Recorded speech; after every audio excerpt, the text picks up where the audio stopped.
En juin 1944, les Quarantainiers ne se doutent pas que leur ville constitue pour le commandement américain un objectif stratégique, puisque lieu de jonction des forces débarquées à Utah Beach et à Omaha Beach.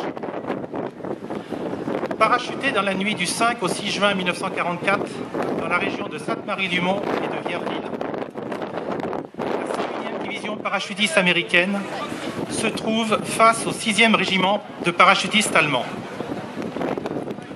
Les combats qui les opposent, depuis le début des opérations, sont d'une rare violence.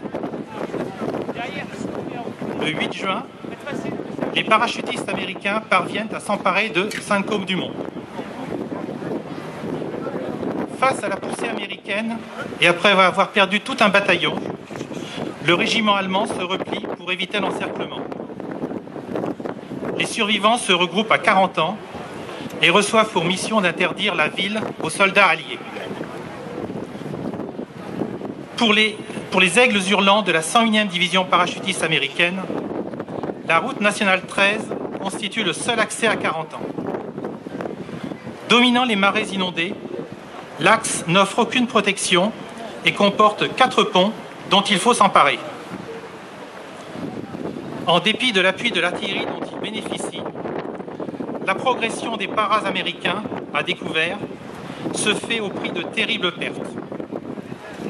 Le 9 juin, sous le commandement énergique du lieutenant-colonel Cole, il parvient à s'emparer du 4e pont, mais une forte résistance allemande localisée dans un corps de ferme situé à 400 mètres du pont empêche les aigles hurlants de déboucher.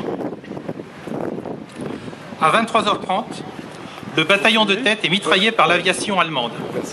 30 soldats sont tués. Depuis qu'il est en tête, le 502e régiment d'infanterie parachutiste a perdu les 2 tiers de son effectif. Les paras surnomment la Nationale 13 la Purple Heart Line, la route des blessés.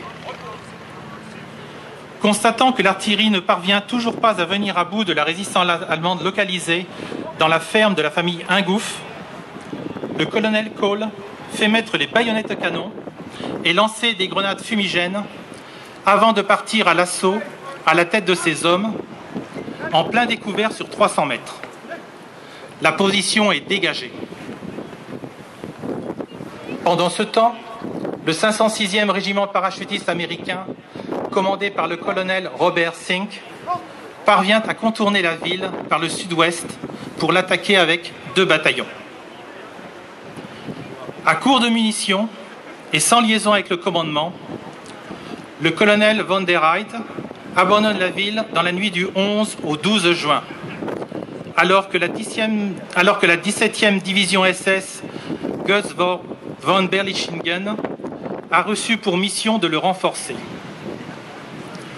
Ce retrait permet aux para-américains d'investir la ville. Cette nouvelle situation oblige le général SS à attaquer la ville le 13 juin à l'aube. Les paras de la 101e s'accrochent au terrain comme ils le peuvent.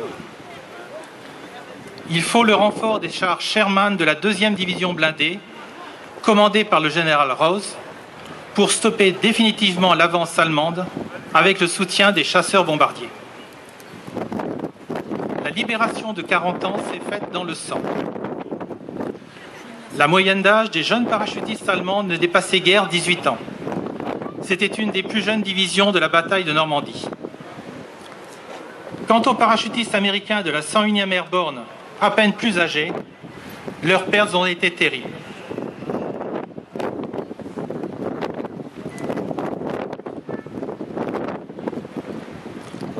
La cérémonie à laquelle vous allez assister rend hommage au sacrifice de ceux qui se sont battus et sont tombés ici même. Nous vous demandons en conséquence d'adopter une attitude de recueillement et de bien vouloir éteindre vos téléphones portables. Merci.